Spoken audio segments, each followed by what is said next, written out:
Playoffs. Playoffs. What playoffs.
Good morning, everybody. Trying to get everybody all hooked up here. We are live.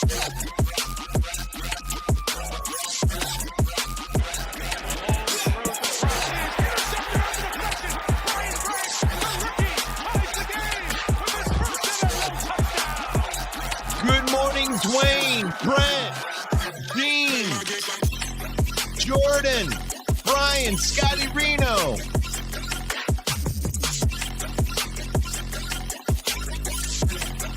Oh, yeah. All right. Good morning. Welcome one. Welcome all, ladies and gentlemen. It is Football Talk with Russell Wayne. It is Pickem Friday right here. I got my gear. I got my jewelry on. I'm ready. I am ready for this game this weekend, but we're going to talk about all of these games today right here. We're broadcasting live. We are broadcasting live into the Detroit Lions villain squad right now, and we are approaching 20,000 villains right now. We are less than 100 people away from getting to 20,000 villains, and we restarted this page in June after some D-bag got our page shut down when we very first started right here. Yeah, we made some mistakes. Mistakes were made, but we started the page over again at the end of June, and we are up to 20,000 villains because of these. It's been a crazy year here for us Detroit Lions. So thank you for everybody that follows the page. We're also broadcasting live into Mike the Bear Fan. We got some Bear fans in here, and we are also broadcasting live to our YouTube page, which is at Main Event 365, and we welcome all of the football fans from all of the different fan bases right here. And we're going to get into this today. I did send a link out there to Grove Teague, man. I'm sorry I didn't get that out there to you, and I couldn't answer the phone while you sent that because my mind's been all scatterbrained. It's been a crazy week here as it pertains to the Metler household here. We went through some sicknesses. My co-host Main Event Mike got a computer virus. We had all kinds of crazy stuff happening over the last couple of days, but we're making it through right here. And we've made it all the way to TGI Friday. And look at it, and I'm just going to talk about some of these other things here before we get into the picks, because I know that Mike's going to be here a little bit. And we're going to be going through all of these playoff games one by one. But a question that we've had all along is, are the Lions one of these teams that can make some noise in the playoffs? And I've had this slide here for about 8 weeks, I think. And I always bring this question up because it seems like every single time that the Lions would win a game, there would be a reason why they won the game, and it isn't because they're good. They still, they're never going to be able to beat Philadelphia. Oh, they're never going to be able to beat San Francisco. They're decent team, but they're not, one of the the real good teams, right? Lions aren't as good as the good teams. And then you go through the season, and then, San Francisco does lose 3 in a row, during the course of their season at some point in time. So that raised a question for me there. And ever since the Philadelphia Eagles decided to bring in this guy, Matt Patricia, as their defensive coordinator, the Philadelphia Eagles kind of look like they got some kinks in their armor as well. And it really just starts having me thinking, I mean, maybe even, are the Packers could make some noise when it comes to the playoffs here. It's like you're looking at all these games and it's like, wow, maybe you just got to get into the dance. Maybe you just got to start playing your good football right here and right now. And all of these teams are pretty close. Maybe we just make our own assumptions when it's really these teams are a lot closer than they are. Now they're in the dance. They're in the dance.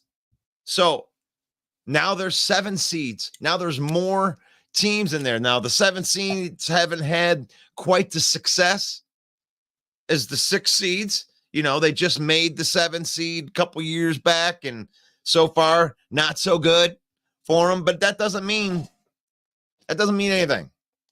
There's a couple dangerous teams here in the 7 seeds, and any given Sunday, brings you to a spot. And you look at a lot of these teams and maybe some struggles at the beginning of the season. Like when you're looking at a team like Green Bay, Jordan Love was getting his first taste of starting NFL quarterback, and he struggled coming out of the gate. The team sort of found itself in the middle of the season, and all of a sudden you got a more dangerous Green Bay Packer team. Now, can they go down to Dallas and beat a team that hasn't been beaten at home all year? Can they do that? That remains to be seen, but it's no gimme. It's no gimme that they're going to go down there and the Dak attack. We saw that. We saw the Dak attack. We know what the Dak attack is. And, there he is right there. All right. Welcome to the program, ladies and gentlemen. This is my friend, my brother from another mother, Mr. Grove GT Teague the Fourth. Right there. Welcome to the program, my friend. What is happening, my brother? How's everything? Oh, everything is going good, man. We're having a discussion here. Actually, I'm in my room talking to myself until you came in here, but there are some people on here, and we're talking about these playoffs. Playoffs? We're talking about playoffs. Playoffs? Playoffs? That's what I'm saying. And the Lions are in it. Yeah. Usually, when we talking about playoffs, we talk about other teams. But now we talking about some Lions games right here. And This is beautiful, dude. This is new to us, but I love the newness. It's like we're both 7 years old going to Toys R Us for the first time. Yeah, we don't know what to do with our hands. And everybody in class been talking about it, but it's our first time. And we're good with it, man. Like this is the funny thing. I listen to a lot of other fan bases say, hey, you guys should just pump the brakes, like sit back there. I mean, yeah, you guys never been there before. You guys are all acting like, I'm like, yeah, we haven't been here before. And really nothing you're going to say, even if we get bounced in the first round, it's like, oh, we haven't been in the playoffs. And I mean, this is exciting. Yeah. This is exciting either way, but I don't think we're going to lose. I'm not anticipating the loss. I'm not even preparing myself for a loss. I'm preparing myself to be so hyped it's ridiculous. I'm actually trying to prepare myself not to have a heart attack after the win. That's what I'm preparing myself for because it's so new, So, but who it isn't new for is either one of these teams, especially with like the last few years. Mike Tomlin, no stranger to the playoffs. Josh Allen and those Buffalo Bills over the last few years. No stranger to the playoffs right here. How are you feeling on this matchup just at first glance? You know what? If not for TJ Watt going out, I thought it would be, but with TJ out, I'm feeling like it's going to be an even more closely played game. Toughness, Buffalo has found their running game, which is cool. Hopefully they don't refer back to their old ways of earlier in the season and they let Josh just keep on throwing it all over the place, and Rudolph seems to be extremely accurate when it comes to Pickens and throwing it to Warren, so we shall see. Yeah, I think that it's over for the Pittsburgh Steelers. Nice little thing they're doing there at the end with trying to figure out who the quarterback is, and they play really, really good defense. But this is a buzzsaw right here in the Buffalo Bills. I mean, I know we're going to get into predictions a little bit later on the point spreads and anything, but I think the Buffalo's just that guy. And the only reason right I didn't say that, they are one of the hottest teams because of the W's, but their W's remind me of the early season Eagles W's.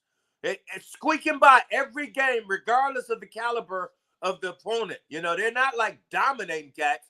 They're winning. Like last week, that kick return really did something for them. And they needed that to win that game. So yeah, we shall definitely see. And then right here, you got, Fly Eagles Fly, Tampa Bay Buccaneers. This is interesting matchup to me because I don't know what the Eagles were thinking, man. Like, and this isn't even me just clowning Matt Patricia, right? What are you thinking? Like, if it ain't broke, why are you trying to fix it? You start out the season 10-1. Now you're going to name Matt Patricia as your defensive coordinator? Yeah. And then you're going to lose all of these games. The Philadelphia Eagles are going to get bounced in the first round to the Tampa Baker Mayfields. I don't understand it, man. I don't. Maybe he's like the Michael Jordan of interviews or something. Matt Patricia, because after he did what he did here, then how much of a fan I was of Matt Jones when he came out of Alabama. Okay. Soon as he got to New England, Matt started falling, and now here we go at Eagles, and it's like, what is he doing? Is he like a virus? Is he like the new, something, oh man, I don't understand it. And I'm very disappointed. Very disappointed. Yeah, well, it opens up a door. That's what I think right there. Yeah. It opens up the door for Baker Mayfield because here's a guy that comeback player of the year type of dude. Because everybody likes to give up on him. They just threw him to the wayside. He's actually one dude that I actually believe that got treated a little bit worse than Goff did. Like, they bounce this guy around. They bring in the massage man in Cleveland, and they just let him go. And then he goes to Carolina, goes to the Rams, like just bouncing around, and finally finds a home right there. And that's a talented team. Yeah. In Tampa Bay. Yeah. But, very much so. But they are definitely the beneficiaries of the Eagles, losing their coordinators. Hurts is going in the game. Hurt. A.J. Brown's not going to be 100, because there is a side that could possibly think that there's another bag of tricks that we haven't seen from the Eagles this year, and maybe they're looking to unveil during the playoffs. I've heard playoffs. I've heard that as well. So, but yeah. The we'll Tampa Bakers are pretty hot. We will see. And then here's this is that matchup right there. This is cool. Like, even though a lot of people are into this whole scripted thing, like, and the thing is like this first round is making those script dudes look real good because this is, I mean, you couldn't have scripted this any better right here. This is a revenge game for the Dallas Cowboys. They think they're just going to come and get this sweet, sweet, sweet revenge no matter what. And then you got the Green Bay Packers coming in here playing with some house money. Ain't none of their fan base thought they were going to be there. What are they getting revenge for with the Packers? Oh, well, okay. So the Dallas Cowboy fans are they're soft. They're like this. They're still way. They accuse us for crying over this last game right here because we've been talking about it for 2 weeks. But right. These guys are still talking about Dez Bryant. Dez Bryant. So anytime I want to get underneath a Cowboy fan's head, I just say, hey, Dez dropped the ball. Wow. Wow. Hey, and by the way, that was like, what, 2009? Yeah, guys, that's a long time. let's move it up because, you know, the Cowboys ain't been relevant since the 90s. You know, the Lions ain't won a playoff game since the 90s. You know, it's like, really, we're dealing with some kind of the same demons right there. You know, Lions ain't won a championship since 1957. Yeah. And, you know, we're looking to exercise some demons, but these guys right there, you guys still crying over Dez Bryant. And really the Green Bay Packer fan, you guys are playing with house money. Yeah, my fondest recent memory of Dallas in the playoffs was when they played that real tight game against Green Bay, and Aaron Rodgers threw that gorgeous dart to the doggone tight end on the sideline to beat them. You know, Dak played his behind off, dude. That team was extremely good, and then ever since then, they've been diminishing, and then he got injured, and then he came back, and he was even worse. But this year, Dak he killing it. But I'm on the side that feels like they've had a pretty soft schedule, and they've had some extreme help from their 12th man in stripes. Well, I know that the Vegas odds, I don't know where they're at right now. The Vegas odds on that were like 6.5, 7 points that Dallas was favored down. They're at home, and they are undefeated at home with an asterisk. If you want to put an asterisk there, I'm not going to put it there anymore. I put it there, but the thing is, it's not going to change nothing. So we got to play this weekend, and it ain't going to matter. We're gonna get our revenge if Dallas can make it there. Yeah. But no, I don't think they should be looking past Green Bay. I mean, it wouldn't surprise me if Jordan Love had a good game, but it also wouldn't surprise me if that very, very fast Dallas defense takes advantage of some injuries up front, what they have against the Green Bay Packers. If Dallas goes in and just takes care of business and smokes them. That Dallas defense is a little overrated. They're not like they were like the last couple of years. And Jordan Love has done very well against overrated defenses. Like he did very, very well against that Cleveland defense at home. But if you look at the stats, Cleveland defense away from their crib is not good at all. You know. So, okay. Okay. So, yeah, so Jordan Love, man, I mean, those stats, are worthy because he played those teams, but it's a lot of teams in there with weak defenses, so.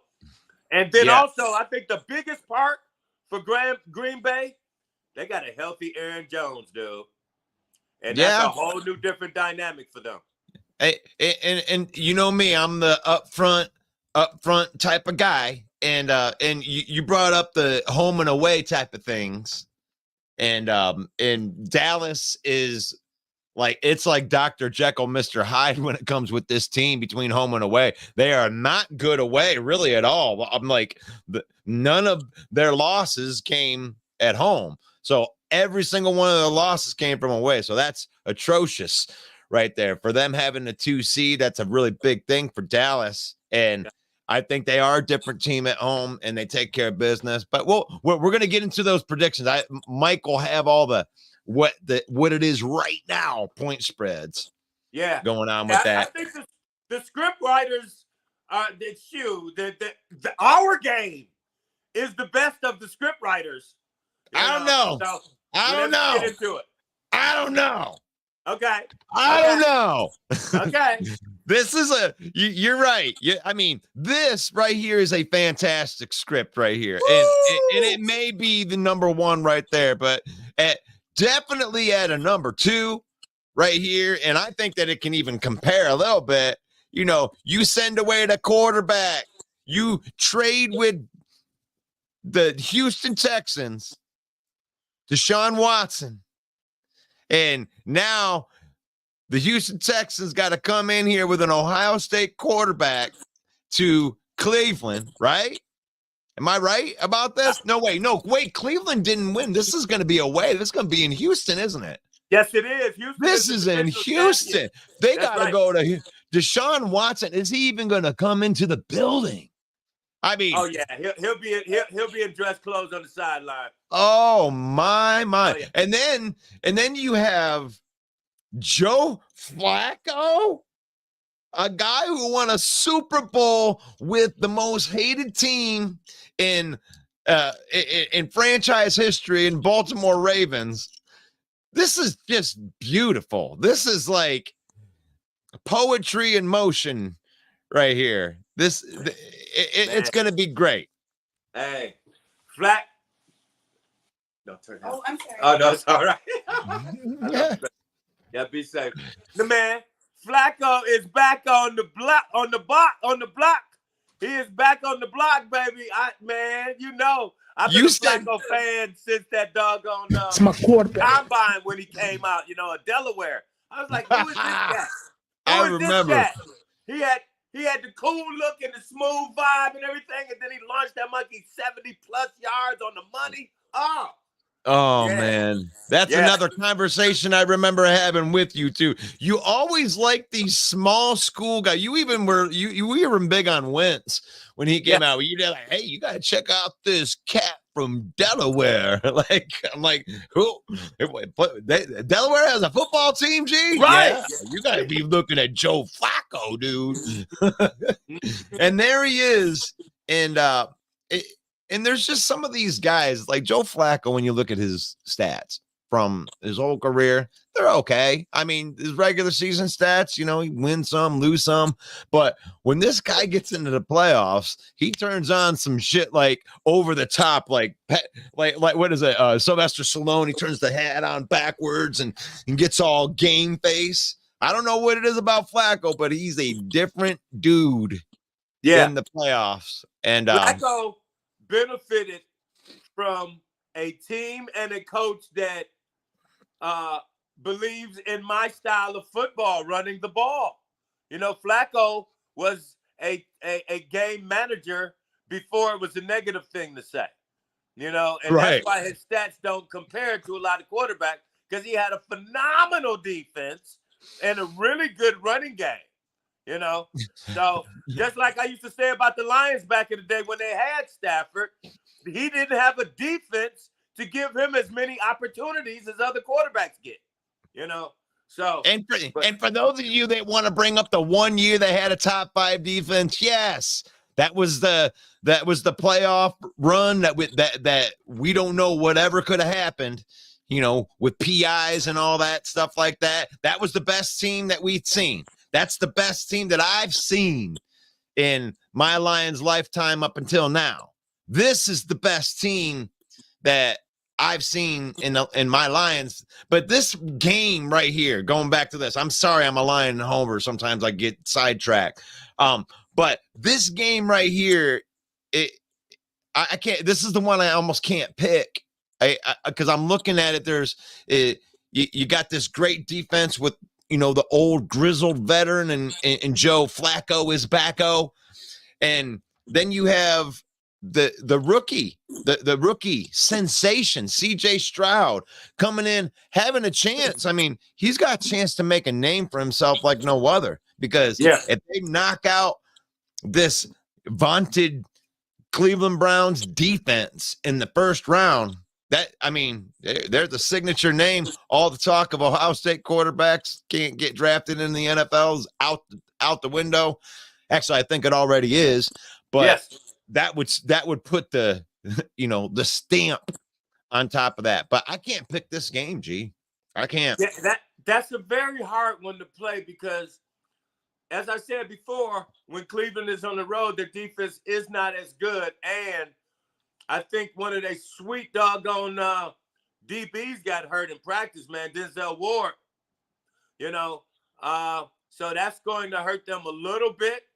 And then also on the flip side, CJ Stroud has had an amazing year, but he is not good. He's close to horrible when it comes to man defense, and that's what Cleveland is sweet at that, so it's pretty hard.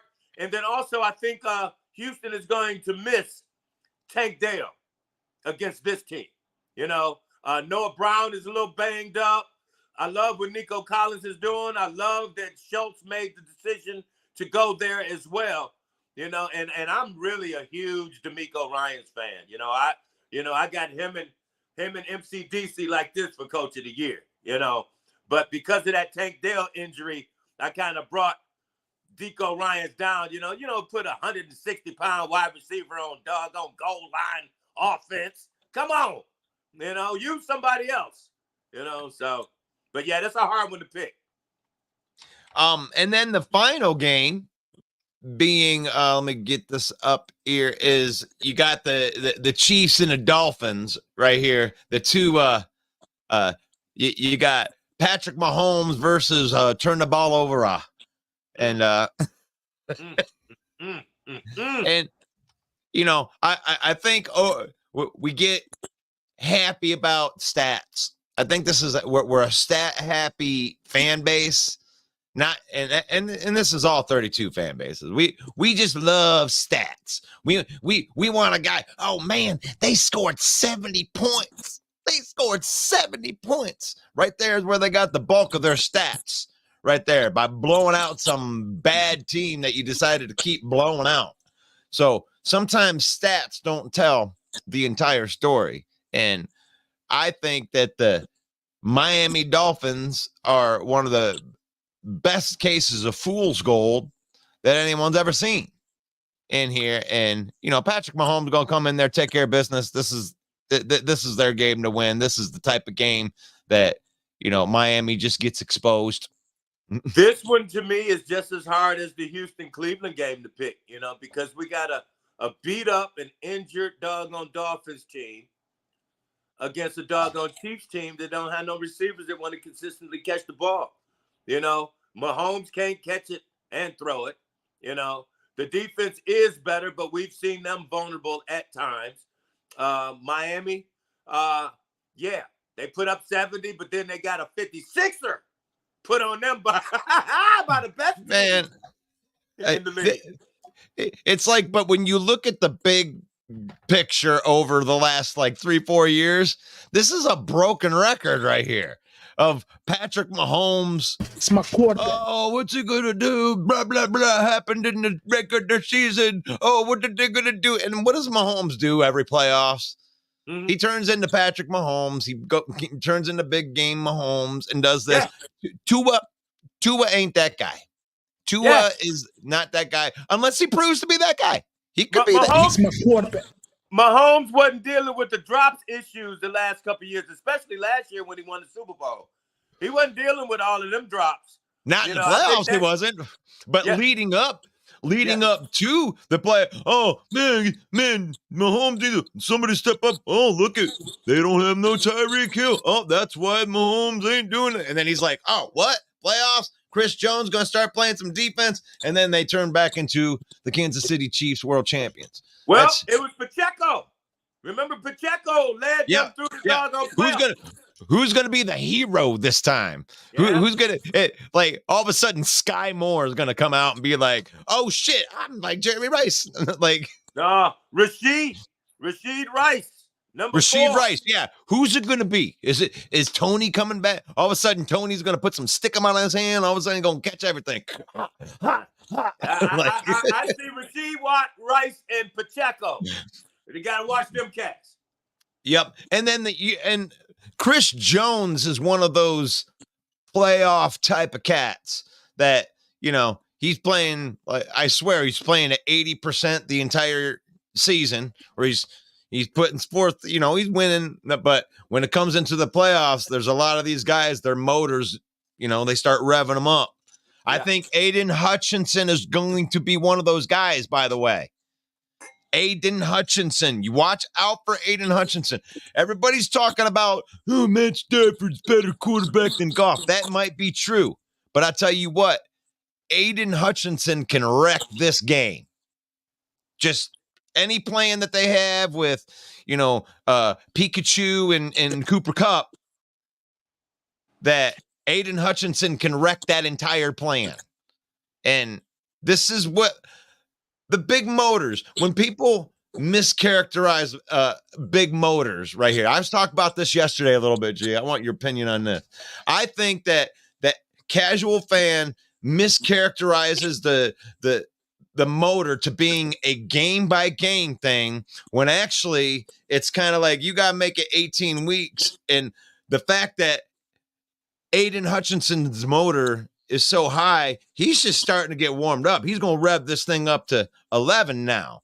A lot of guys are beat up over the year because their motors aren't quite as, put together as well. Or maybe they didn't train quite as hard, but this man is a machine. And he's got another facet along with what you're saying. And I talked about it earlier in the year, and then it happened. Dude, I'm telling you, I believe Bruce Irvin taught him some moves. Ever since they got Bruce Irvin, he started implementing some new moves and becoming a little bit more dangerous along with that motor that you're talking about. Right. And so I'm more relentless too. Like, he seems like he's taking a lot more direct paths instead of trying to beat the guy first. It's kind of like, I'm going to beat you at the same time I'm knifing in to get the most direct path to the quarterback. And he's wreaking havoc in there. You could be right on that, man. Yeah. I think he's saying, you're supposed to be sealing this edge and doing this like this, but if they give you this, you need to do this, right? Like, it's not like you're deviating from the plan, but like, he's going to show him an opportunity where he didn't think there was an opportunity before. And I think that did happen. But the world will truly be introduced to Aleem McNeil as well. Yeah, that's the other thing too. This is scary. This is scary. Now, I don't know as much about these other teams as I do the Lions. That's why I'm so interested on this game right here. Let me see what we got here in the comments. I don't know if we're going to get a mic spotting. His meeting might be going a little bit over, but that's okay, because you guys that are out there, gosh, I'm so sorry I haven't been on top of this today, guys. Goff's contract. That's something that looks like we're talking about. Today he runs like a trap. Okay, well, it sounds to me like we're talking about Goff in the Goff versus Stafford here in the comments right here, and I hate that comparison, don't you? I understand it. It's not like I hate it because I've supported both of them and had to defend both of them. I'm defending Goff now, just like I used to defend on Stafford. So I understand it. So. Yeah, it's Stafford throws one of the prettiest balls I've ever seen. Goff throws one of the ugliest balls I've ever seen. And they're both extremely accurate. They both throw interceptions when they're trying to do too much. But I think Goff is on, of course, the better Detroit team. So his interceptions have been, according to being a phenomenal on-time passer. And sometimes the defense knows what you're doing, you know. So I chalk it up to that, you know. Like, as a matter of fact, perfect story. You got to hear this. Our mutual partner and buddy Tiger, you know, he called me and he was saying, you know, I think that the Lions are the only team that poses a problem for them in the playoffs is the 49ers. And if they lose to anybody else and it's Goff's fault, then we should move on to Hendon Hooker, you know. And so I sent him back. He wanted to know what my thoughts were. And I sent him back an audio message saying, look, dude, you've been a Patriots fan for all these years, okay? You got all your Super Bowls, and I just want you to know one thing. Everybody ain't Brady, okay? Don't bring all of that stuff to Detroit. Goff is sweet. Yeah, he threw a couple of interceptions against Dallas, but he also went 90 yards in 80 seconds, okay? It's a 60-minute game, man, you know? So, like I said, I'm a defender. I have to defend him. Honestly, it's like you look at the two quarterbacks. If you just want to compare stats over the last 2 years or the 3 years that the trade has happened, Goff has been better in like every statistical category. The thing is like he can be better in LA than Goff was because of what they're trying to do there, how they play their ebb and flow between their offense and their defense. Now, it is also possible, like, I wouldn't want Stafford here with this offense. Because this offense is set up for a guy that plays like Goff, who plays in the distributing. He's in the distributing game. Get a little bit to you, a little bit to you. That's not Stafford's MO. Stafford's like, oh, you got a player right there. Watch this. I'm going to throw this ball in a 2-inch window. Wow. Pow. Catch that. Catch that.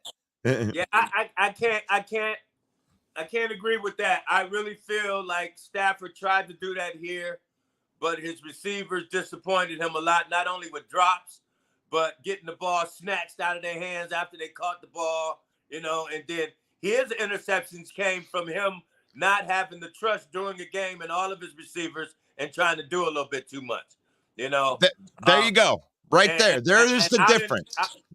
Out in L.A., he is distributing. He is finding Kupp. He's finding Puka. He's finding Tutu. He's finding Higbee. He's finding Kyron out the backfield. He is throwing it all over the place. Yeah, but he's being Stafford. Yeah. He's being Stafford there because when you look at the stats of the two, Stafford's played less games and they have about the same amount of touchdowns, right? So he does do the gunslinging. He throws the ball. He does that and, you know, wins those. I can knife it in there more than you can. But in less games, he threw 12 more interceptions than Goff has during that time. So you get what you get with these quarterbacks, okay? Yeah. Goff is going to be more careful with the football. Stafford has got to have his number one. That's his issue. He got to have his number one. I bet you a lot of those interceptions came when Cooper Kupp was hurt. Now, you know? which is better? I don't know because Tom Brady plays Goff's style of football. Now Brett Favre plays Stafford's type of football. So what is better? Well, McVay thought that Stafford was better. He's got a Super Bowl to back it up. But, you know, what the style that we play with the running game, that's a balanced attack. It isn't all about Goff. It's about our offensive line. It's about our offensive line protecting and moving people off the line of scrimmage. Can they move Aaron Donald off the line of scrimmage so David Montgomery can have a big game running? Can they keep Stafford off of the field with his dynamic playmaking wide receivers by running the football and controlling the line of scrimmage? To me, that's the biggest story in this game And everybody thinks it's going to be a Stafford versus Goff thing. It just isn't. Yeah. Tyron is a phenomenal young rookie, dude, at running back for the Rams. We better not sleep on him. And we haven't slept on any of the phenomenal running backs we played in because our run defense is the truth. Right. And that's where I'm not really like, they do have concerns, but we have answers to their concerns. You know, Justin Jefferson is one of the best outside wide receivers in the NFL. Like, and it's hard. If you don't have a shutdown, bam corner, like you're in trouble. Anybody's in trouble. Now, Cooper Kupp plays differently. He's the type of guy that, like, one of our best players, Brian Branch, I think is a great matchup to go out there and be on Cooper Kupp in the slot and follow him around, or Chauncey Gardner. That's a great matchup for him. Puka Nacua, Chauncey Gardner-Johnson, Ifatu Melifanu. Those are the type of guys that would be covering them. So this is a different type of secondary matchup than it has been to play like bona fide number one guys like Justin Jefferson and CeeDee Lamb. And those guys are the truth. Like, they're going to give people problems. Top 2, 3 route runner, mess you up wide receivers in the league. Yeah. So Cooper Kupp is that, but he does it from, like, he's kind of like Amon-Ra St. Brown to me. Like, he's like their version of Amon-Ra St. Brown. A good blocker out in space. He works the routes, runs all the route trees right from the middle, runs quick stuff. Yeah. Yeah. So he's their Amon-Ra, but our kryptonite to an Amon-Ra is Brian Branch. That's why they drafted him. So I love the matchup. Cooper Kupp. Let's see. He'll get some, he'll lose some. Like that'll be great for him, you know? Yeah. I love that matchup. Yes. Me too. I'm looking forward to it. All right, let's see what else we got in here, G. I mean, these guys are talking about getting rid of, have Ted show up to the meeting before the game. Are we talking about, Ted Nugent? We're talking about Ted Nugent. That's what you do. You put him in the stranglehold. They wouldn't get that. Our locker room's too young to get Ted. They wouldn't understand Ted. I like that. I mean, I'm 48 years old. I like that. You can put some Ted Nugent in there. Well, hey, we know our Pro Bowl defensive end like Michael Jackson. Okay, they think that he's trying to trip somebody when he out there doing it. So so this is football. I'm gonna pay some bills right here. So this football talk with Russell Wayne and my guest Grove GTT the fourth from And We Know Sports. I gotta find his spot right there, and you can check out his stuff each and every Thursday night. They're gonna www.high-d.tv, right? Hey, I got it in there, and you also have stuff on Facebook at Aux and Hawks, and on YouTube at Aux Sports. It's all right there. You can check out Sir Slap Nasty there. And on the YouTube, it's crazy. That's the one that we developed. This got clips. You actually got to go to the High Dimension Networks page on YouTube, and we upload the whole show on there at 7:00 on Fridays. As a matter of fact, man, we had our first in-studio guest on the show last night, man, which was really cool. A world level professional basketball player, man, out of Flint Central, and he was drafted by the Warriors back in the late 80s, man, and he traveled all around the world playing on a lot of international teams, man, and it was really cool. Daryl Johnson is his name, man, and we had a real good time kicking with him. Mm-hmm.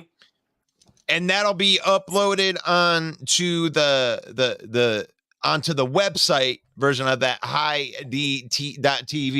On the YouTube High Dimension Network. Oh, okay. On the YouTube High Dimension. Gotcha. Exactly. Yeah. Right on. So there we go. And then our YouTube is at Main Event 365. We do broadcast live into that every day doing this show.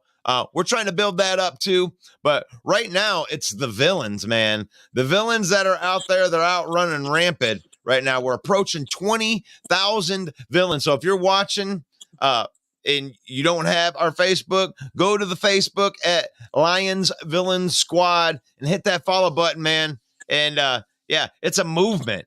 It's a movement. We don't want to be the nice people, or we do want to be the nice people. There's a lot of folks trying to take that idea too, man. It's a lot of folks probably not taking the idea, but feeling that vibe of the villain. I told you about my brother Penn Stack Nichols that just put out the single called Villain. And then I heard CJ Stroud talk about how he likes to be the villain. So that's catching fire. Yeah, and the thing that it comes from is like you're the villain to 31 other teams, no matter what. I mean, I don't care whether you want to be or not. And we're just comfortable in that skin. Mm-hmm. Like we don't care. We want our team to win. I really don't care about the other storylines other than ours. But I love talking about all of the other storylines that comes in there. But we want to be the villains, and you want to be the villain too. Yeah, you could take that villain. Like if Stafford's the villain, if he comes in and knocks us out the playoffs in the first round, then he becomes the villain. But we want to be the villain in this situation. We want to send him back home packing. Sorry, Staff. We're the villain. We're the bad guy. It's your fan base that has to be making excuses of why you didn't win and all that. Sorry about that, but not sorry. Yeah. Oh, gosh. Wildcard weekend. Who do you got? But, I mean, this one seems it's just like, if Rudolph pulls the upset, I would be so surprised on this. I think this is a beatdown. I think, but you never know. I mean, maybe it hasn't truly been Rudolph as much as it has been the new coordinator giving the ball to the running game. And just like every quarterback, soon as you make the running game a threat, them DBs and linebackers start easing up a little bit, and it gives them some wider windows and more open receivers to get it to, so that's what's happening in Pittsburgh. But that loss of TJ Watt is huge. Yeah, that's the one that like push me over the edge. It's just like, this is the playoffs now. And that's what happens in the playoffs a lot is, you've been going 18 weeks. And everybody's dealing with injuries by this time. I mean, they beat up and bruised, and that's why the deepest teams always win, because if you can cycle guys in and out more, then you can, limit a lot of that stuff. Well, what happens is, you got a guy like TJ Watt, he's got to play, 95% of the snaps. These guys wear down, and then now he's not available. Yeah. He's no longer have the best pass rusher anymore. You have whoever was behind him, who is definitely not him. Yeah. So, and the other side of the field is Stephon Diggs and Josh Allen and a resurgent running game that kind of comes. I mean, that's something that they would say, oh man, if Josh Allen had a running game, yeah, well, he's got a running game now. So this is a dangerous Buffalo Bills team going into the playoffs. They're one of the hot teams. Like, you got to get hot while you're going into the playoffs. This is a hot team right now. And I think that the Tampa Bay Buccaneers are also a hot team coming in, and this is a cold team. I mean, can the Eagles get it done? I mean, they have the talent. They got talent all over the damn place on that team. Yeah. I mean, they should be wrecking people on defense with Jordan Davis and Jalen Carter and all those Pro Bowl dudes they brought in. They spent all this money. I mean, we were getting jealous. Oh my God, they keep bringing somebody else. They're bringing somebody else. Well, look at it now. Yep. Yeah. The coordination matters. You know, they had the same talent, arguably better talent than they did last year when they went to the doggone Super Bowl. You know, and they're one of the worst teams in the last 6 games. You know, so yeah, it's pretty bad. Losing 5 out of 6, that's crazy. After starting 10-1, that's crazy. That's a reeling team. They got to figure it out, because this isn't like when you lose 5 of 6. This isn't just like, oh yeah, well, you know, we just need to tweak the. No, dude, you got some problems in there, and that it ain't just like schematically either. There's something going on in there, and you know, I have a sneaky suspicion. I might have an idea what that might be. You know, you never know, but you know, it seems to coordinate. This losing streak seems to coordinate right along with them naming Matt Patricia as their defensive coordinator. That seems to be like right when all that started. Coincidence? I think not. and what's so crazy, wasn't he the offensive coordinator in New England? Dude, I wouldn't give this guy a mop job. I have no idea how he is working in the NFL right now. I mean, he's obviously smarter than me. You know, I mean, I have a degree in potato chips and couch sitting.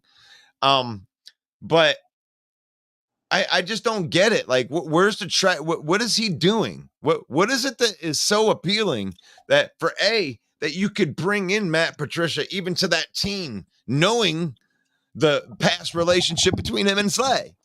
Okay, like I said, he must be like the Michael Jordan of interviewing. Okay, because he's not showing it on the field. I don't get it. I mean, is he showing up to the interview in one of those carts and like, I can run your team? He's the negative streaker. You know, the guy that runs through the doggone stadium negatively and then, you know, disrespects everybody in another way. You know, everywhere he's gone, he's had losing streaks. It just blows my mind when I like that we have to deal with it, because for the whole year I've had to listen to people tell me that the Eagles, well, yeah, you Lions are okay, but you're not as good as the Eagles or the 49ers. And it's like, man, that's an insult right there. We're way better than the Eagles. We'll smoke that Eagles team the way that they're playing right now. Like, there ain't no way Matt Patricia-led defense is going to stop my offense right there, and I won't believe it until I see it. You put a cancer on your team, you're done, Philadelphia. We don't have to worry about you. I'm more worried about Tampa Bay. I got to move. I got to be done. I got to be done with that. That makes me too emotional thinking about Matt Patricia. G. Yeah. My gosh. Yes. I mean, that would be the worst nightmare in the world. Having like Matt Patricia like lead this like shut your whole offense down thing. I'd be like, well, dude, just why didn't you do that while you were here? This game right here is interesting to me. I do, but the pulse on my Packer fan friends is that this is house. I don't think they're going to win this game. I think that they're really happy that the rookie, it's not rookie, Jordan Love in his first year made it to the playoffs, something they didn't do last year. I think that playoffs for the most part that's the general feeling through the Packer fan base, is that they're happy with their season, win or lose this game. And I can feel that. You know, you were playing with house money. I mean, you can't expect to go down to Dallas and win in Dallas where no one has won this year. Oh, that except for us. That's the special cheese that they're looking for, though. You know, our divisional foe, the Lions, couldn't do it. We're gonna do it. They're pumped up about that.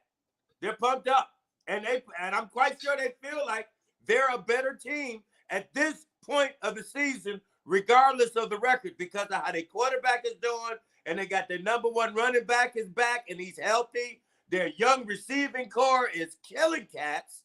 You know, however, man, what the heck is wrong with Jair doggone Alexander, dude? He's crazy. Something's up with him, dude. He done twisted his ankle in practice, you know, real bad. Another popular thing that's being said in Green Bay is that, you know, and it's been all year, is that they got to fire this defensive coordinator, Joe Barry, and that he's way underperforming. I mean, these guys got 8 first-round draft picks on their defense, and this should be a top-level squad, and for some reason it isn't. So maybe he puts it together in here. That would be something else. That would be a story. I don't want to hear the story, but, you know, because I'm a Homer Lions fan, but it is a good story. This kid comes in the first year. They go $40 million behind the cap to make that trade, Aaron Rodgers style. So they rip the Band-Aid off. So this next year, not only do they have the youngest team in the NFL that's vying for a playoff win, they're going to have an extra $40 million to spend in the cap next year. And I guess a decision to make with Jordan Love. Yeah. So I'm a huge fan of anybody that has an opportunity to put a spanking on the doggone Cowboys. You know, so I'm pulling for the Packers like crazy. Yeah, but I want them. I want the Lions to whip. You know, that's my first dream. Okay, get through this Rams game and then have to go to Dallas and then put double-digit spanking on them. But this week, I'm pulling for the Packers. Anybody? Yeah. Well, and the smart play is, if we're just take our emotion out of it, right? And the smart play is to, you're not really rooting for the Packers, by the way, just because the outcome of the Packer game gives the Lions a better shot at having a second home playoff game. That's the reason that you're not rooting for the Packers. What you're rooting for is another home playoff game. If you're taking your mind and emotion out of it, you're not rooting for the Packers because you're a Cowboy hater. You're rooting for the outcome that gives you the best chance to have an additional home playoff game. Yeah, I am officially calling myself a Cowboys hater after what happened to Detroit in Dallas and how they've been doing teams and that soft schedule and all of that. And the Packers are representing the NFC North. I am pulling for them. And if they allow us to get a second home game, that's the big fat doggone cherry on the top of the cake. Thank you. I don't care where we go. We got a great away record. You know, I don't care. Bring them here. We go there. I don't care. So that is the take of somebody that does have their heart and emotion tied into that. Yes. And my heart is too, man. I'm still crying about that. This is me when it comes to that right here. This is me. Like when it comes, he reported, and I'll never not say that right there. You use our link.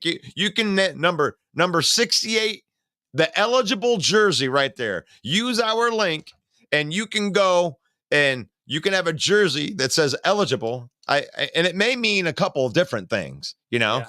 If you out there, you one of them eligible people, be like, hey, ladies, check me out. Number 68 is eligible right there. Use our link, and we love that you would use our link because we know that you could just go to NFL Shop and just go get it on your own. But if you use our link, that's telling me that you support us. And we like that. We like that. It helps us. It does help us. I'm being transparent. That's a good thing, right? Yes, it is. Yes, it is. Another thing that you can get there, and they do have a lot of cool stuff. You would have to find this, but this is the plaque that they have on there. It's about 18 inches on there. And it, as the NFC North champions. And I know that there's Packer fans that are out there that have a million of them, right? But this is special for us. Did you? What happened? How do I get them glasses on the lion though? I don't know. I just made that. You like that? I know. I like that. I like that. You like that? So if you want to put something on your wall, The champ is here. makes that happen.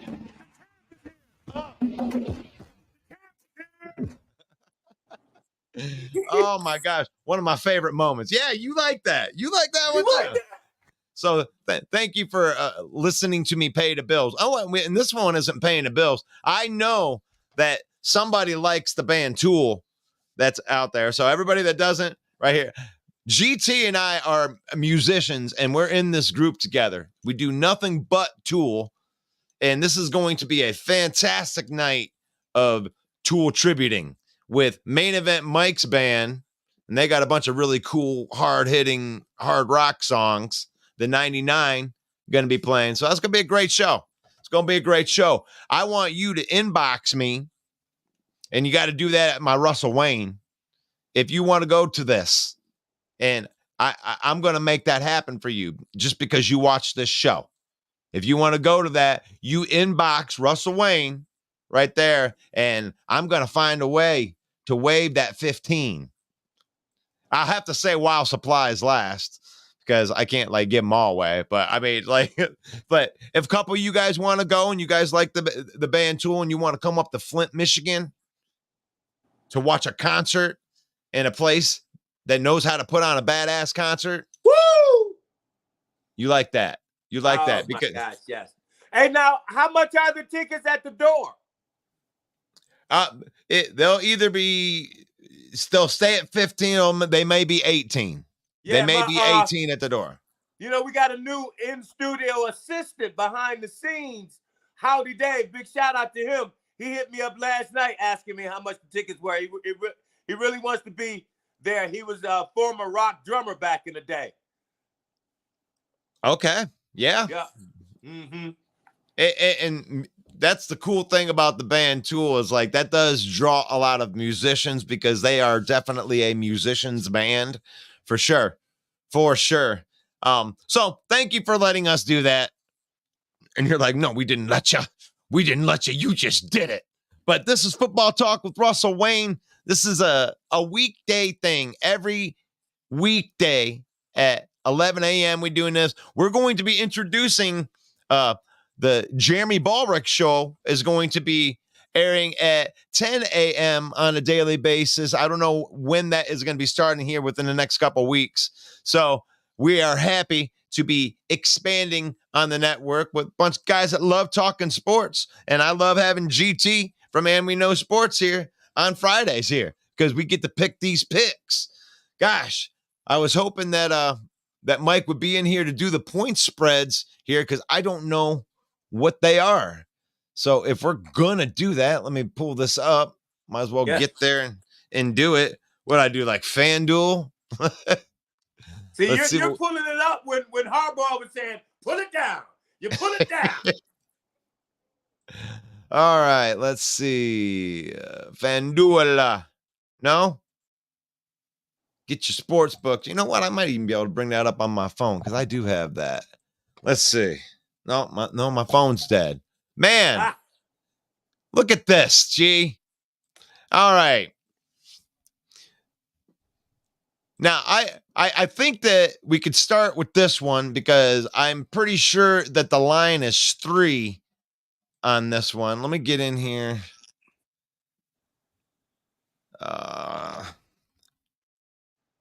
So when it comes with this game, if it's the Lions are getting 3 points, or no, wait, we're favored by 3 points, so we'd be -3. What are you still taking the Lions? If you got to give up 3 points, I am. Spread.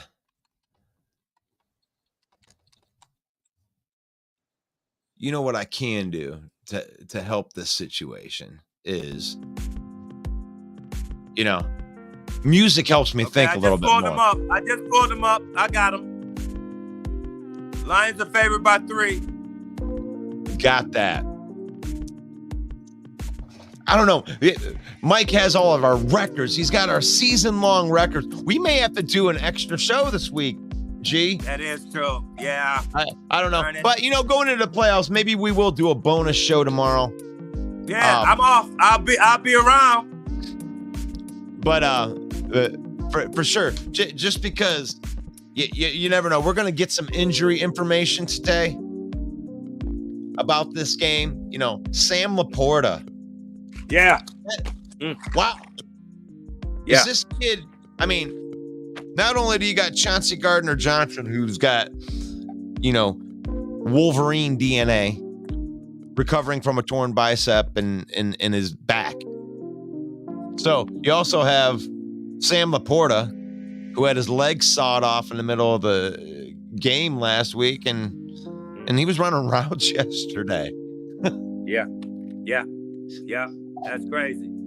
I'm glad you brought that up, man, because, I posted something on the main event feed last night, and I saw an article in which they were talking about who was going to replace Khalif on punt return.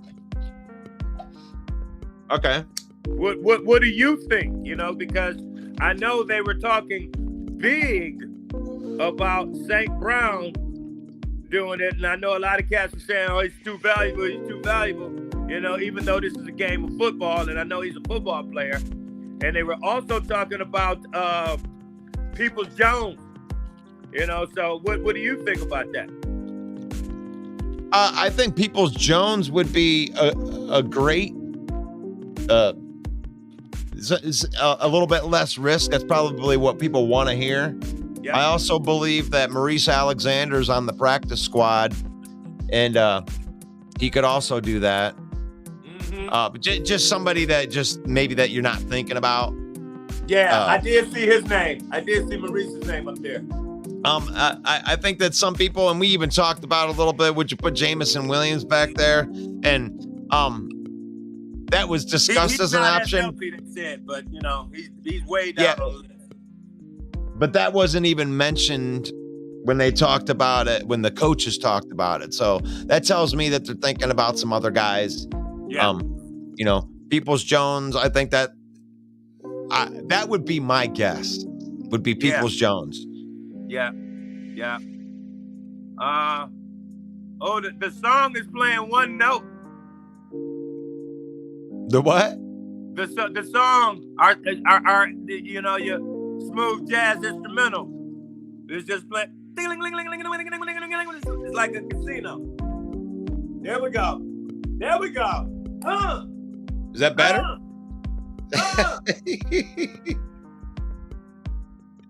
Woo, woo. Oh man, we appreciate anybody that's subscribing to the YouTube channel. I haven't even done the YouTube check today. And we're not picking the games because I got the spreads. Oh, you got the spreads. Okay. I do. Yeah, give me the -3. Actually, I wanted to move it up. Yeah. I went and my FanDuel, I put a little bit of the free bonus money on that, Okay. And I upped the spread a little bit. I went up to 6. Okay. But I'll go ahead and take the Lions. Yep. -3. Me too. They got the Browns favored by 2. Okay, let me get this one up. Boom. All right. Yeah. So now, moving on to game number 2 right here. You got Joe Flacco is back-o, headed down to Houston, bringing in Deshaun Watson in a suit. Gonna be on the sideline right there. A little bit of extra drama right there. CJ Stroud, offensive rookie of the year, probably, if it isn't Laporta. Or Interesting Puka. game. Yeah. So what's the point spread on that, G? The Browns favored by 2. The Browns favored away. Yeah. Yep. They're giving the Texans 2 points. You're gonna have to go ahead and give me the Texans. Like, if you're gonna give me 2 points, I mean, I'll take 2 points on the road any day. Yeah, I'm taking that too. Mark me down as the Texans with the points. That's scary. Woo, Yes, I don't like the way Vegas picked that one. That makes me think different. That makes me think a little bit different. Yeah. Yeah. Which one you want to go next? I got one for every one of them. It doesn't matter. It doesn't matter. I'm ready here with the Let's get in. Let's get in here. I mean, I'm interested to see what the spread is. Got the Buffalo Bills. Obviously, they're going to be at home, right? Yeah. Bills at home. Yeah. And that's going. I guess that's going to be pretty cold up there. Yeah. Yeah. When they play this game. Yeah, they are giving the Steelers 9.5 points. Ooh, gosh. You see, they stretch me. I know that I think that they're going to get it done, man. I think this. Yeah. Without TJ Watt. I know TJ is getting at least 5 of those. When they knew he wasn't gonna play, it probably went from 4.5 to 9.5. I wonder what that is. That's a great question that I would love to know the answer to. Yes. Oh, Dan Campbell. We're about ready to lose a whole bunch of people. Dan Campbell's about ready to go live. Right here, but that's all right. We can still make these. We got to record this. We got to put this out there. I'll listen to Dan Campbell. Okay. Okay. But gosh, man, they do that. You're not gonna give me 9.5 with Tomlin. I'm taking Tomlin in that 9.5. Gosh. I don't think Tomlin's gonna get blown out in the doggone playoffs. I'm just gonna pick against you just because it'll be fun that way. Yeah. Because I did think I did call that they were gonna do a 9. Gosh, man, if it was 7, I would feel so much better. I'm sure. I'm sure you would. 9.5, my brother. 9.5. It's just too much. You can't go in a playoff game without your best player. They'll go at home. They're gonna feel comfortable at home. They're gonna punk them. They're gonna punk Tomlin. They're gonna make everybody want to. You think Tomlin got a backup that don't nobody know about that's gonna be decent? He may not be TJ, but he might be. I don't know, a little less than Max Crosby, maybe. I don't know. Buffalo wins 28-17. I'll take. Okay. Let's go. That's 11. Okay, we're moving on. Hey, I just wanted to justify but like I'm not trying to disrespect Tomlin. I mean, if you got beat 28-17, that's Yeah. You hit a TD late, put it away. That's not embarrassing. Yeah. I don't know. Without Milano, I think it's gonna be tough to stop that running game in Pittsburgh, but we'll see.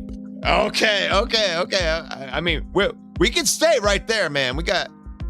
I got about 15 more minutes before I turn into a pumpkin. So I mean, we could. This is interesting. But I just it's so many points. This proves Vegas knows what they're doing, guys, because they're like, it could turn into something ugly. That's why they're getting 9.5. Yeah. But it's like, is it 9.5? That's what we say. And like I said, I just picked against it just because you picked the one, picked the other. I mean, I'm flipping a coin in my head, honestly. Woo! Especially with that many points, you know? Yeah. Moving on to this one. I'm interested on this one, how this one's being bet. Well, they're giving the Buccaneers 3.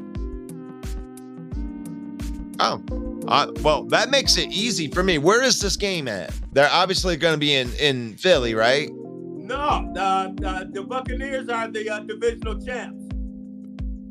That is so interesting. The wild card. To me, give me the Buccaneers, dude. I mean, I think the Buccaneers are going to win the game. Yes, outright. So, that would be an interesting. I wonder what that bet is on the money line. You know, obviously, if you refuse the points and you go right on the line, they're going to give you better odds. Yeah, I might go look. I might go look for that one. I don't know. Maybe we need to talk about this more. I need to give people a chance to vote for it. Yeah. I mean, we've already done the Lions, Rams, Browns, Texans. We just did Buffalo and the Steelers. And now here we are. The Tampa Bay at home getting 3. Yes. Against a reeling Philadelphia Eagles team. Yeah, they hobbled right on into the playoffs. Jalen Hurts is a gamer, though. I mean, there's something about people that get into playoff situations, and some guys turn on something new. Man, they said he hadn't even thrown all week. He got a dislocated middle finger on his throwing aim. Oh my God. It sounds to me like they got like a lineup, a Brinks truckload of excuses that they're Yeah. The line that up right there. Yeah. Give me the Buccaneers. Come on. Yes. What do you guys think out there? Let me see if we got anybody playing along right here. Anybody playing along? Dun, dun, dun, dun. I'm trying to make it through there. You got a lot of comments, and you guys are at least talking with each other. I appreciate you guys having conversations about football in the comments, because that is awesome. I mean, all over the place. You guys are awesome in here. I am sorry. We've been having a great conversation here. Yes. And right there, Bucks for me. Okay, thank you guys for playing along, man. I appreciate you guys. I'm looking at some of these Texans. Texas +2. Got the Browns. I'm sorry that I haven't. Did we do Dallas? I'm just going through here and recognizing some of our commenters in here. I've been bad at this today, guys. Thank you guys for putting in your comments, Paul, and obviously Sarah. I mean, Sarah's like she's like been on every damn show, and for me, just being an average show host and putting on an average product, I appreciate everybody out there. But Bucks by 6. Bucks by 6. All right, cool. Thank you guys for playing along. Now we can move on, and now I can feel like I've caught up with all the comments, and I know who's engaged on here. We got the Dallas Cowboys. Ooh! How Dallas. much are they favored? We're gonna buy the kneecap off. We're gonna buy the kneecap off. I would be your guess of who's favored and how many? Well, I mean, obviously the Cowboys are going to be favored at home. I'd say 5.5. Oh, that's good, man. Very good. They're favored by 7. Ooh. 7. 7. 7. 7. Ooh, gosh, that's a lot of down south money right there, riding on them boys. Mm-hmm. A lot of them boys thinking, they're still thinking about 2009. There's Brian. There's Brian. He caught that ball. I know that he caught that ball. And we're going to get our sweet, sweet revenge. We're gonna, and them Packers come in here. I'm gonna let it all ride on the cow. Them boys. I'm gonna put all my money on them boys. That's why I think it's up there. That's why I think it's that high. That's too many points. Give me the Packers. Give me the Packers and the points. Yeah, that's what I'm doing. The same thing. I think it's gonna be high scoring too. But I'll take the Packers with the points on that. Somewhere, Robert Bertana, Steve is real. Maybe even Bill the Packer fan is smiling right now because of that.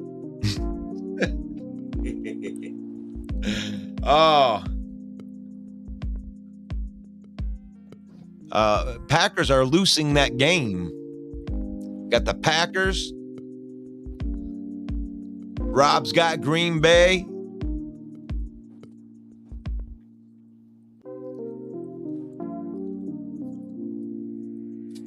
Full Detroit Lions. We're listening. All right.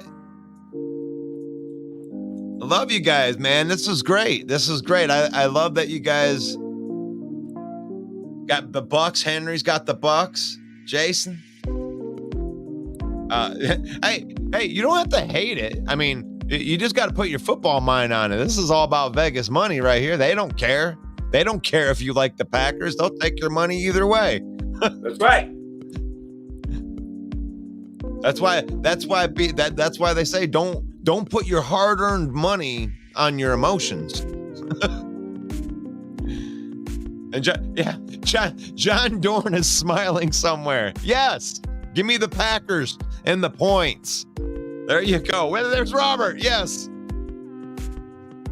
We won the last 9 of 10. I'm smiling big time. I hate the Packers crushing I think that's what you're trying to say. I have the Packers crushing the Cowgirls, sending McCarthy. Oh yeah, we didn't even talk about that storyline. Sending McCarthy to the unemployment line. That is a great storyline. Freaking McCarthy. Yeah. Oh yeah, the only Lombardi trophy that the Pack have this century came from McCarthy. Oh my God, we missed that. Oh gosh, that's awesome. Give me the Packers and the points. That's insane. That's insane. Jordan Love looks good. Yeah. Jordan Love looks good. They don't deserve to be in that spot. I mean, I could see where the Cowboys could give them trouble, right? You know, like Micah Parsons is one of one. That dude is special, and I could see him just wreaking havoc because he speed rushes. And if the Packers are weak anywhere, and I'm not saying this because PFF isn't the end all be all, but on a consistent basis, the low scores from PFF on the Packers come from the offensive line. Like they always get great. I mean, they're young wide receivers, Wicks, Dobbs. These guys are awesome. They've been scoring out, Jaden Reed. These guys are performing well. The only thing that had underperformed is the offensive line. So that's the one spot I think that they could get you. I would be willing to bet that is because Aaron Jones hasn't been there, and the backup running back, he's not a slasher. He's just a straight kind of like fullback, So he hasn't been getting that many yards, but Aaron Jones had a day against a very good Bears defense last week. So we shall see. And then Lawrence is extremely underrated on that defensive line for the doggone Cowboys. Oh, yes. Look at that. Main event Mike. Main event, Mike. What's going on, man? What's happening? Hey, you said you had a hard stop at 12:30, so I figure if I get in at 12:29. Nah, That's yeah, my boy, Mike. that's my boy, Mike. Yeah, go. I mean, we're almost finished right here. Just a quick recap. GT, your record last week 11-5. My record 9-7. Russell Wayne 8-8. Woo! Boo! Did you guys make predictions for this week? We did. Oh shit! But Yeah, we're not all the way done. But we're not all the way done yet. Okay. Where we just picked. We both just picked the Packers. We're gonna pick the last one here, and then we can do a recap. And then you can throw your picks on it. Okay. Right there. For the last one, right there, you got the Miami Dolphins. Where's this game at?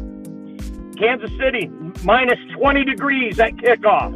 Okay, another frozen, another North Pole Bowl. Right there. You're gonna take a dolphin out of the water and throw it into the ice cold tundra. Woo! What's the point spread on that? Kansas City minus 4.5. I'm taking the Chiefs because Tua's from Hawaii.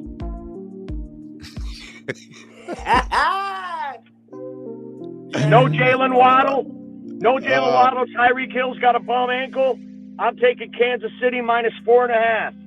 Yeah. Mostert is messed up a little bit too. I do like HA, but the Dolphins are going to throw Tua much.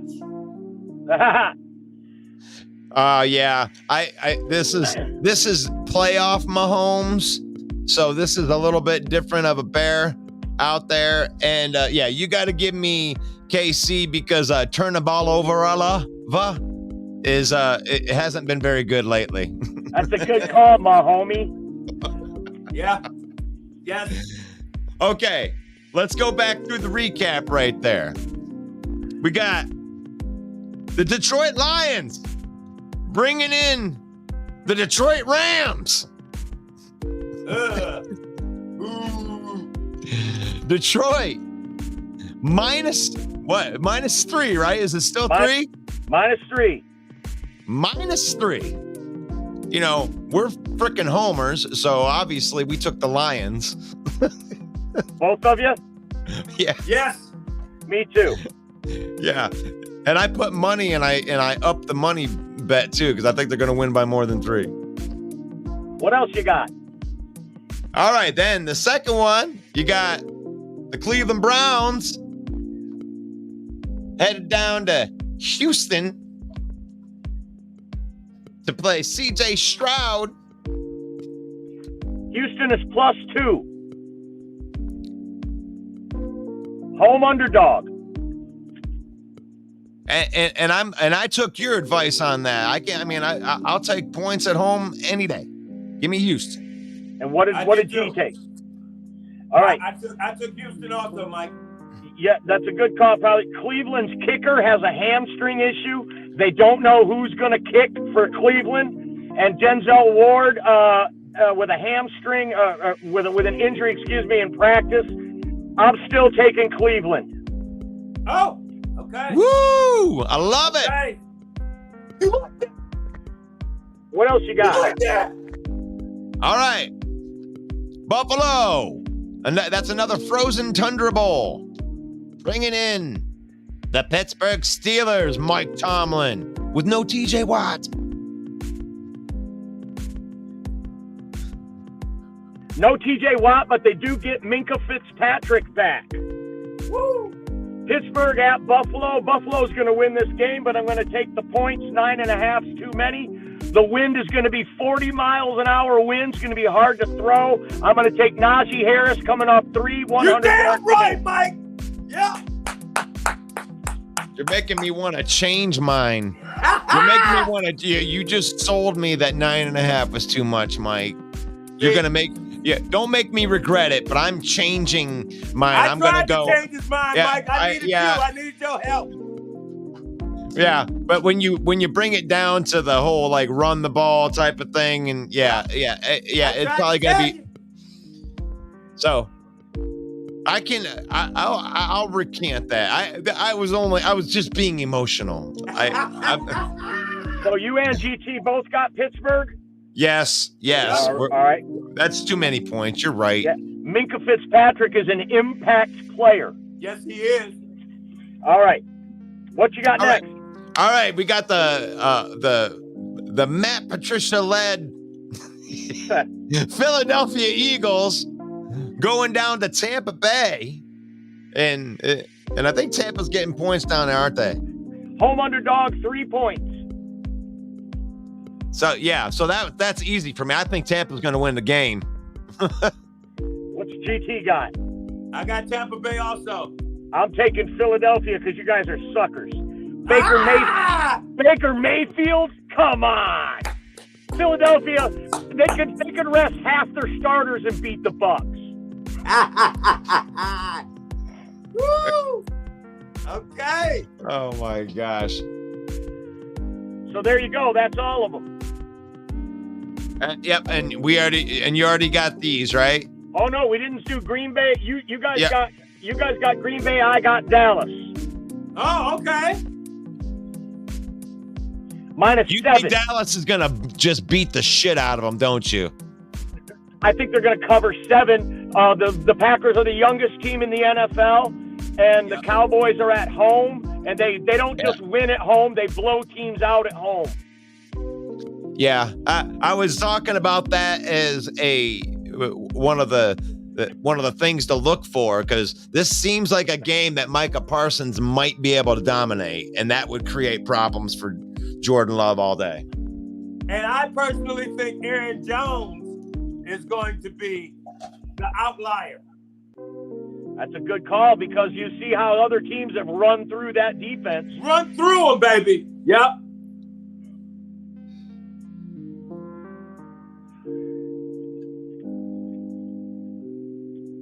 Oh, what? Okay, there we go. It's Pickem Friday right here. It's Football Talk with Russell Wayne, and now we have done our Pickems. I had my worst week. Is that my worst week of the year? 8-8 is your worst week of the year. It's the first time you went 500 or below all year. Yep, and I've been just trickling up. Yep, you've been right around. You've been hovering around 500, G, but you blew it out of the water. Went 11-5 this week. Do we have enough viewers on for me to run through a few notes that I've got? Oh yeah, plenty. Washington Commanders hire Adam Peters as their general manager. He's won Super Bowls with New England and Denver. He's been the top GM prospect for the last few cycles. He gets the job as the GM in Washington. Everyone's pointing to this as a stellar hire. He's assembled an incredible roster there, helping John Lynch in San Francisco. So great move for Washington, it looks like. Yes. I'm sure you guys touched on Gerard Mayo being named head coach of New England. We did, but that's a good one. There was a succession clause in his contract, which almost guaranteed he would get the head coaching job if Bill Parcells was to step down. So in other words, they knew this was coming. And what Robert Kraft has done is he has avoided the Rooney Rule with this clause in the contract, because regular Mayo is white, but Gerard Mayo is not. So, next, Bill Belichick, of course, retiring, takes all the luster off of Pete Carroll and Nick Saban retiring on the same day. Bill Belichick retires second all-time in wins. If he doesn't get another coaching job, he'll be second with 296 wins, behind only George Halas. He, however, does lead in all of these categories. 6 Super Bowl wins, 9 conference championships, 17 division titles.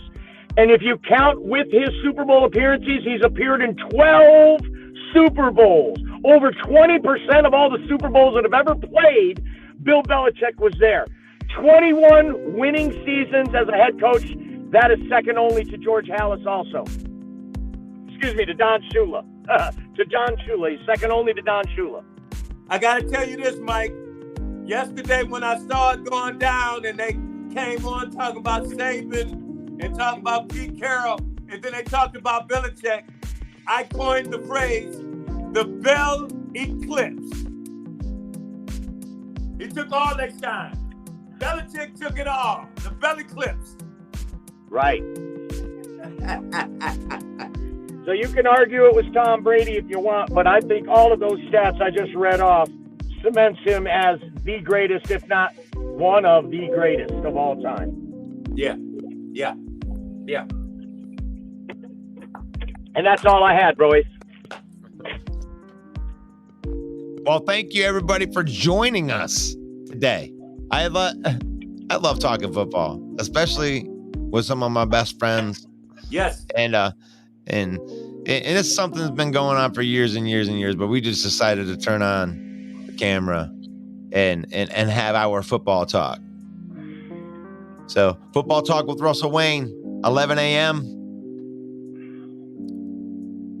Faith, family, and football. That's what we believe in. And it's in that order.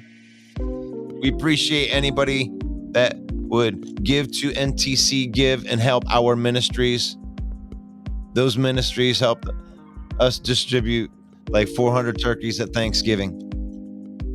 Helped us to help 100 families provide Christmases for the children. So if you gave to that, we appreciate you, because faith comes first. Faith comes first. Family and football, that part's easy. Just got to spend time with your family. You use football. Use football. Don't let football use you. You know, if your team loses, don't turn into that guy. Take care, Be guys. good. I got to skate. Peace out. God bless Peace, you my all. brother. That's Main Event Mike.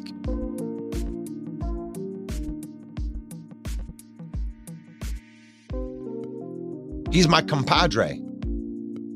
He's the king of Sting, the Count of Monte Frisco. I don't even know what that means. We're broadcasting live into the Detroit Lions news and the Villain Squad. Ooh, I got a scoop too, Russ. And that's Grove, GT Teague the Fourth from And We Know Sports Labomi Doom. and Flabomi Doom. Love you, man. Peace, man. I love you too, man. Faith, family, and football. May the Lord bless you. May the Lord keep you. May the Lord shine his face upon you until we meet again. Maybe tomorrow. We may do one tomorrow. God bless you. Peace and love. It reminds me of a football show, Football Talk with Russell Wayne, 11 a.m. in the mornings. You should watch it because it could be good for you. It could be good for you. It could be good for your life. What's up, y'all? This is Ifeatu Melifonwu, safety for the Detroit Lions. And I just want to take some time out to give a big shout out to Russell Wayne and Main Event Mike from the Detroit Lions Villain Squad. It's a fan page and a podcast. And I just want to say I appreciate the support of me and my team. And I encourage everyone to go check out their podcast and check out their fan page. Go Lions.